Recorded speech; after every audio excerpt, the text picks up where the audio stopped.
វាសួរបងប្អូនទាំងអស់គ្នាបាទថ្ងៃនេះនាំបងប្អូនមកមើលទេសភាពលក្ខណៈភ្នំហ្នឹងហើយនេះផ្កាគេថាផ្កាអីគេថាផ្កាកងោកហ្នឹងហើយបងប្អូនបាទនេះហើយស្អាតទំភ្លៀងរួចរាល់ហើយមិញអាលឹមស្រក់ស្រែក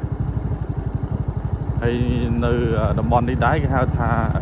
ផ្លូវចូលទៅទឹកធ្លាក់ភ្នំខៀវណាបងប្អូនស្អាតហ្នឹងហើយ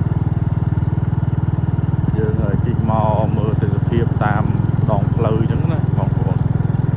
ហើយនេះដូចជាអីគេដើមត្រេនបើជាអាចចូលនេះអូនេះដើមត្រេនផ្លែបាទនេះបាច់បានពីផ្លែនេះលុកអូមើលនេះផ្កាគេបងប្អូនតែផ្កាគេតែផ្កាហ្នឹងបងប្អូនបាទហើយនោះកន្លែងពេញនិយមហើយបងប្អូនបាទកន្លែងគេហៅថាស្អីគេហ្នឹងដើមកងោកហ្នឹងហើយពេញនិយមហើយហ្នឹងហើយយើងជិះមើលទេសភាពទាំងមកហ្នឹងហើយយើងថតរូបលេងទៅណាថតមើលអូស្រស់ស្អាតហ្នឹងហើយស្រស់ស្អាតលុយលេងទាំងមកហ្នឹងហើយចង់ថតអីថតហ្នឹងទេសភាពមើលទៅពិតជាស្អាតហ្នឹងហើយបងប្អូនបាទកន្លែងមិនធម្មតាទេណាហើយនេះគេហៅថាកន្លែងគេធ្វើគេអាចជាកន្លែងគេបងប្អូនអ្នកដឹងដែរអាចជារីសតវាអីហ្នឹងបងប្អូនបាទលក្ខណៈផ្លូវនេះផ្ទះរីសតហ្នឹងហើយផ្ទះរីសតជាបន្ទប់ឲ្យមើលទៅស្អាតដែរណាបងប្អូនបាទអូវិសាយលយមែនបងប្អូនបាទអែមហើយនោះរមូរស្អាតដែរបងប្អូនបាទស្អាតមែនធម្មតាដែរណាហើយព្រៃភ្នំទៀតគេមើលព្រៃភ្នំណាមើលទៅបើយើងមកស្នាក់នៅទៅនេះអីចង់និយាយថា relax បាទទៅភ្នំអីធម្មជាតិហ្នឹងហើយបែបធម្មជាតិបែបធម្មជាតិ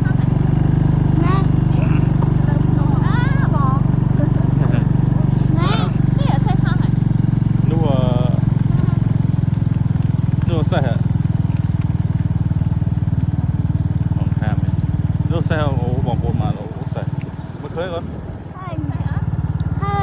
ណាហ្នឹងហើយ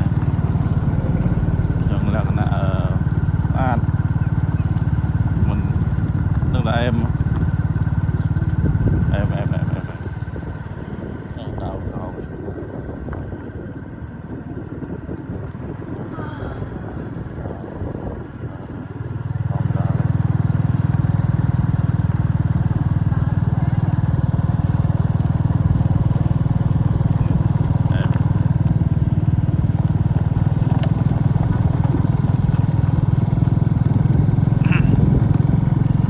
្នឹងបងប្អូនយើងបន្តទៅមុខទៀតនេះគេថាកន្លែងទឹកស្អាតហ្នឹងហើយទឹកស្អាតធំម៉ាស់ហ្នឹងឯងនៅគ្រប់កងនៅបៃលិនយើងហ្នឹងបងប្អូនបាទស្អាតនេះទៅមុខទៀតហ្នឹងហើយមុខទៀតអូភ្នំ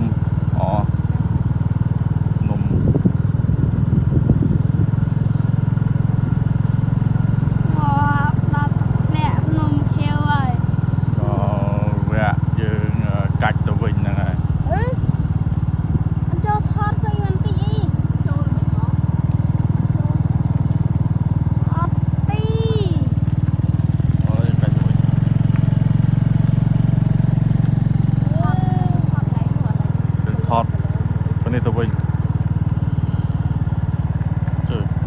nghịch mới chứ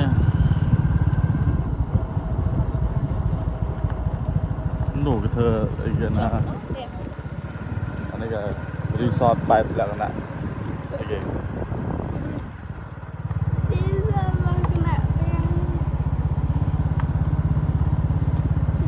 cá đó cá gì tha từ phía mình thăm ra cá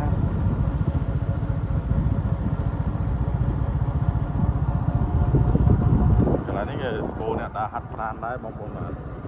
đã hạt plan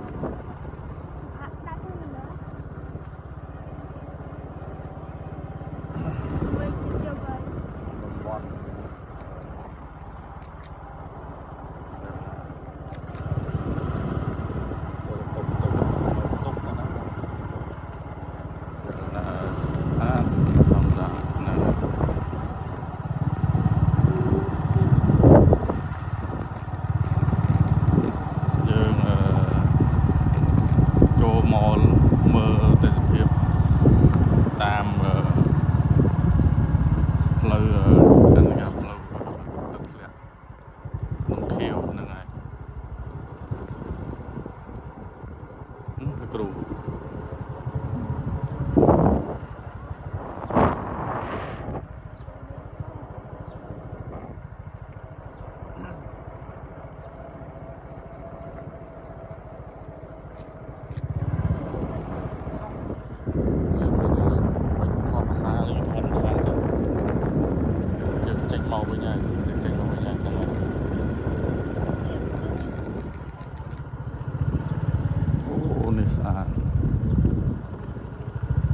tàu cho đang tàu rồi bắt chót thì chót ấy để thọt vô tại phim này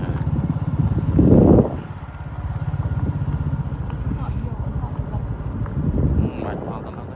thọt tao biết này vừa xây xa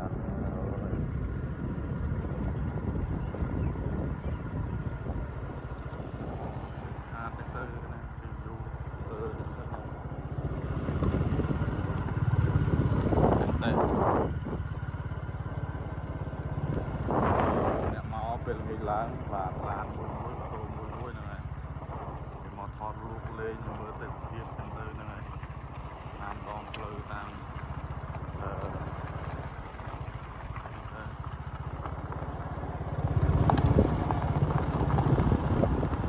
នារីសិតសក់ចាំថតរូប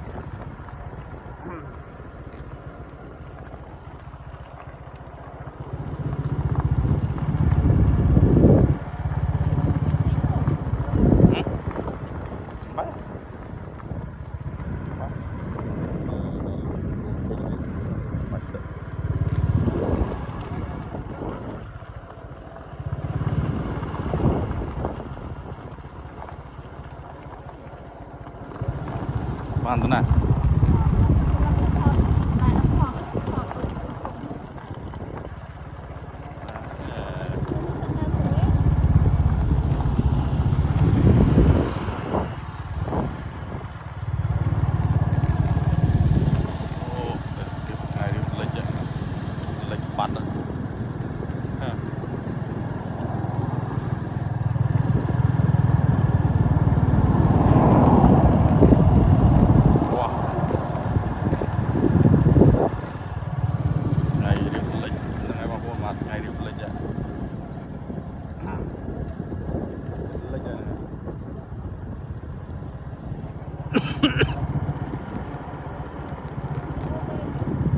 ហើយនេះដើម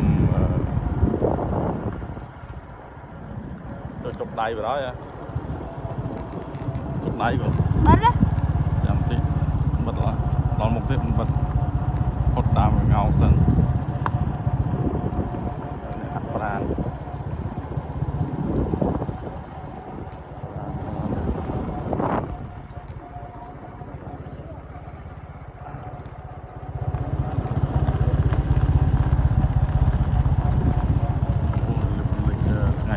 លិច